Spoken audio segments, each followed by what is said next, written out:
नमस्कार प्यारे विद्यार्थियों, स्वागत है आपका आपके अपने चैनल स्कूल गुरुजी में। देखिए विद्यार्थियों, आज पेपर हल करवाएंगे आपकी कक्षा से का हिंदी विषय का पेपर, जो कि आपके एग्जाम के लिए बहुत ज़्यादा इंपॉर्टेंट होगा। क्वेश्चन है विद्यार्थियों, इन्हीं में से आपके पूछे जाने की पूरी संभावना रहेगी।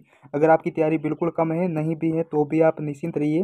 आपका स्कोर है वो बाकी जो स्टूडेंट से काफ़ी ज़्यादा बेहतर रहेगा। जो क्वेश्चन बताऊँगा वही पूछे जाएंगे आपके एग्जाम में। तो आपको क्या करना है, वीडियो को पूरा देखना है और सारे क्वेश्चन को याद कर लेना है एक ही बार में, ताकि क्या है कि आपके एग्जाम में कोई भी क्वेश्चन है वो गलत ना हो। ओके, तो पूरा सॉल्यूशन सभी प्रश्नों के उत्तर भी मैं बताऊंगा। बस आप निश्चिंत रहिए, बस आप तैयारी कीजिएगा, वीडियो को पूरा देखिए और चैनल को जरूर सब्सक्राइब कीजिएगा। चैनल से जुड़े रहिए ताकि जो सारे सब्जेक्ट के पेपर हैं वो भी आपको मिल सके इसी चैनल पर। अब देखिए, सबसे पहले जो क्वेश्चन है वो आपका सही विकल्प का चयन करना होगा। तो सबसे पहला है कि पर्वत का पर्यायवाची शब्द क्या हो जाएगा। तो पर्वत का हो जाएगा गिरधर। गिरधर के बाद दूसरा प्रश्न दे रखा है कि नीचे दी गई पंक्ति को पूरा कीजिए। क्या है, मोर नाच से सम सम बादल गरजते धम धम। क्या हो जाएगा यहाँ, धमधम हो जाएगा। ऑप्शन बी वो सही हो जाएगा। तीसरा प्रश्न दे रखा है, नीचे दी गई शब्दों में से विशेषण शब्द कौन सा है। तो शब्द विशेषण शब्द है आपका मोटा। जो संज्ञा या सर्वनाम की विशेषता बताता है ना, उसे हम विशेषण कहते हैं मोटा, यानी एक ये आपका विशेषण शब्द हो जाएगा। चौथा क्वेश्चन है, राह में चलते हुए यदि आपको 100 रुपये मिल जाए तो आप क्या करेंगे। तो आप उसे जिसका है उसे ढूंढकर वापस करने का प्रयास करेंगे। तो ये ऑप्शन डी सही हो जाएगा। पांचवा प्रश्न है, शारीरिक रूप से बाधित व्यक्ति के लिए हमारे मन में क्या भावना होनी चाहिए। तो ये उनके प्रति हमारा प्रेम होना चाहिए, हमें उनसे उनके प्रति प्रेम होना चाहिए। ठीक है। छठा प्रश्न दे रखा है कि बालक को क्यों विश्वास था कि ईश्वर उसे अवश्य गुण देगा। क्योंकि बालक को ईश्वर पर विश्वास था। क्या था, ईश्वर पर पूर्णतः विश्वास था। ये जो 6 प्रश्न थे वो ऑब्जेक्टिव टाइप के थे। उसके बाद कुछ और प्रश्न आएंगे, मैं सभी प्रश्नों के उत्तर बता दूंगा। सभी को आप बस वीडियो को पूरा देखिएगा। सातवां प्रश्न है कि खाले लिखाए वाक्य मन के अर्थ वाला एक शब्द लिखो। ठीक है, तो ये आपको एक शब्द लिखत। उसके बाद आठवां प्रश्न दे रखा है, ये आप कर लेना विद्यार्थियों। ये सातवां प्रश्न है, वो स्क्रीनशॉट लेने के बाद अपनी किताब या पासबुक से कर लेना। आठवां प्रश्न दे रखा है, यदि एक दिन सूरज न निकले तो क्या होगा। अगर एक दिन सूरज न निकले तो क्या होगा। तो अगर सूरज नहीं निकलेगा तो हमें रोशनी प्राप्त नहीं होगी, काफ़ी समस्या का सामना करना पड़ सकता है। और रोशनी प्राप्त नहीं होगी तो बहुत सारे जो पेड़ पौधे होते हैं उनको एनर्जी नहीं मिलेगी, वो वाष्पोत्सर्जन नहीं कर पाएंगे। ठीक है, तो काफ़ी ज़्यादा दो दो तीन चार पॉइंट आपको लिख देने, ज़्यादा लिखने की जरूरत नहीं है। नौवां प्रश्न देखा, निम्नलिखित विस्मयादि बोधक शब्दों को अपने वाक्यों में प्रयोग कीजिए। जैसे ओ, शाबाश, वाह, अरे, अच्छा, क्या। तो इन शब्दों का प्रयोग कीजिए अपने वाक्य में। जैसे मैं बता देता हूँ, ओ की बात करूँ तो इसमें क्या करना है। मतलब जैसे कि आपको ये वाक्य बनाना, ओह ये क्या हो गया, तो मतलब एक विस्मयादि बोधक, यानी आपको आश्चर्य हो रहा है कि ओह ये क्या हो गया। ठीक है, शाबाश, शाबाश में शाबाश बेटा तुमने ये सही किया, तो मतलब शाबाश ही दी है। ठीक है, और वाह में वाह ये क्या बात है। तो इस तरीके से आप वाक्य बनाना है। और अरे, अरे ये क्या हो गया। ठीक है, और उसमें उसके बाद अच्छा, अच्छा ये कब हो गया। तो इस तरीके से विस्मयादि बोधक आपको वाक्य बनाने। और उसके बाद है, क्या दे रखा, क्या, तुम क्या कह रहे हो। मतलब एक आश्चर्यचकित रूप से आप प्रश्न पूछ सकते हैं, तो इसमें क्या होगा। ठीक है, क्या, ये क्या कह रहे हो तुम। इस तरीके से ये आप वाक्य बना सकते हो जिस तरीके से मैंने बनाया। 10वां प्रश्न दे रखा है, नीचे दी गई अनुच्छेद को पढ़कर प्रश्नों के उत्तर देने हैं।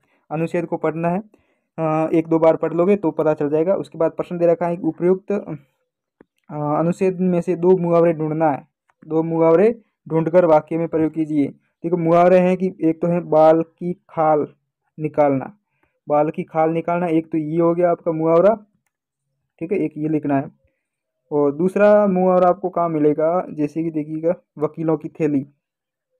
क्या हो जाएगा, वकीलों की थैली। ओके, तो ये दो मुहावरे हैं, इसका वाक्य में प्रयोग करना। उसके बाद प्रश्न दे रखा है, अदालत का सामान्य जो समानार्थी शब्द क्या हो जाएगा। अदालत का समानार्थी जो अर्थ हो जाएगा वो आपका न्यायालय हो जाएगा, न्यायालय। ठीक है, तो आपको ये याद करना है। 11वां प्रश्न देखिए, नीचे दी गई पंक्तियों की व्याख्या अपने शब्दों में करनी, ये आपको कर लेना अपनी किताब से देखकर। 12वां प्रश्न क्या दे रखा है, ये आपके लघुत्तरीय प्रश्न है कि गाय से प्राप्त होने वाले जैसे दूध, गोबर, गौमूत्र की दो दो उपयोगिता लिखिए। देखिए विद्यार्थी, जो क्वेश्चन बता रहा हूँ ना वो एग्जाम में पूछे जाएंगे, तो इस बात का विशेष ध्यान रखिएगा, सारे क्वेश्चन याद करना है। तो आप सभी को पता है गोबर का क्या उपयोग होता है खाद के रूप में, सॉरी दूध का, हम दूध तो हम खाते हैं, ठीक है, दूध से घी दही सब कुछ बनता है। गोबर हम खाद, गौमूत्र और गोबर का प्रयोग हम खाद के रूप में करते हैं। 13वां प्रश्न क्या दे रखा है कि यदि आपको कोई पिंजरे में बंद कर दे और आपकी आवश्यकता की सारी सुविधाएं दे तो क्या आप पिंजरे में बंद रहना पसंद करेंगे? तो इसमें हाँ या ना का प्रयोग करके आपको कारण बताना है। अगर आप नहीं पसंद करते तो क्यों नहीं, और अगर आप हाँ पसंद करते हैं तो फिर क्या कारण है कि आप उसे पसंद करते हैं, आपको बताना अपने हिसाब से, ठीक है। 14 है कि अपने गांव या शहर का रोचक वर्णन करते हुए अपने मित्र को पत्र लिखिए। अपने गांव या शहर का एक वर्णन करना है कि मेरा गांव कैसा है, मेरा शहर कैसा है, अपने मित्र को पत्र लिखना है। ठीक है, ज़्यादा बड़ा नहीं लिखना, बस थोड़ा सा लिख देना है, आपको नंबर मिल जाएंगे। 15वां है कि अपने विद्यालय के प्रति कोई 5 कर्तव्य लिखिए जो आप अपने निष्ठापूर्वक निर्वहन करते हैं। मतलब अपने कर्तव्य लिखने अपने विद्यालय के प्रति, मतलब आप विद्यालय में क्या क्या कर सकते हो, अपनी क्या जिम्मेदारी है।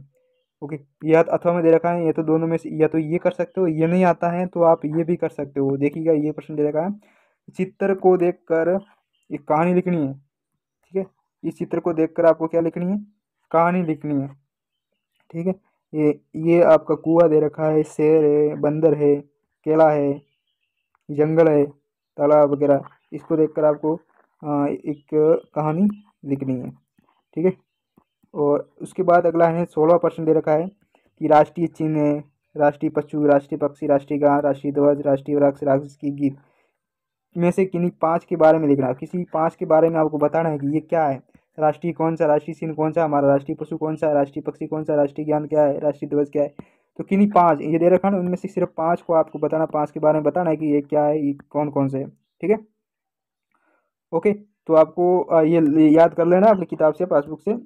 और ये जो दे रखा है ना अथवा में, या तो आप ये कर सकते हो या फिर ये, मेरे हिसाब से आपको अच्छा ये रहेगा कि आप राष्ट्रीय चिन्ह कौन सा है, आप राष्ट्रीय चिन्ह देख सकते हो, अशोक स्तंभ है, ठीक है। राष्ट्रीय पशु और राष्ट्रीय पक्षी है, मोर वगैरह, बाघ, राष्ट्रीय गान, जनगण मन, राष्ट्रीय ध्वज, तिरंगा, राष्ट्रीय वृक्ष, ठीक है, और राजकीय गीत, ये सब आप लिख देना अपनी किताब को, अपनी जो एग्जाम पेपर में।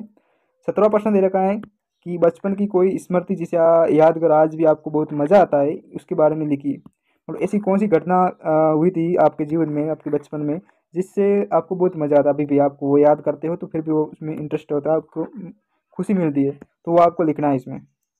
या फिर अथवा में दे रखा है, या फिर ये लिख सकते हो कि स्वच्छता अभियान में चलने वाले कार्यक्रम पर निबंध लिखिए, ठीक है। तो आपको क्या दोनों में से कोई एक लिख देना है, तो ओके, ये 10 नंबर का था। तो ये आपके जो सारे क्वेश्चन थे 17 के 17 मैंने बता दिया, कक्षा 6 का हिंदी विषय का पेपर था, बहुत आसान तरीके से। बाकी सारे सब्जेक्ट के पेपर मैं अपलोड कर दूंगा, और काफ़ी ज़्यादा अपलोड कर दिए हैं चैनल पर, आप देख लीजिएगा, ठीक है। तो चैनल से जुड़ रहिए, चैनल को जरूर सब्सक्राइब कीजिए। मिलते हैं एक अगले वीडियो में, तब तक आप बने रहिए हमारे चैनल पर। जय हिंद।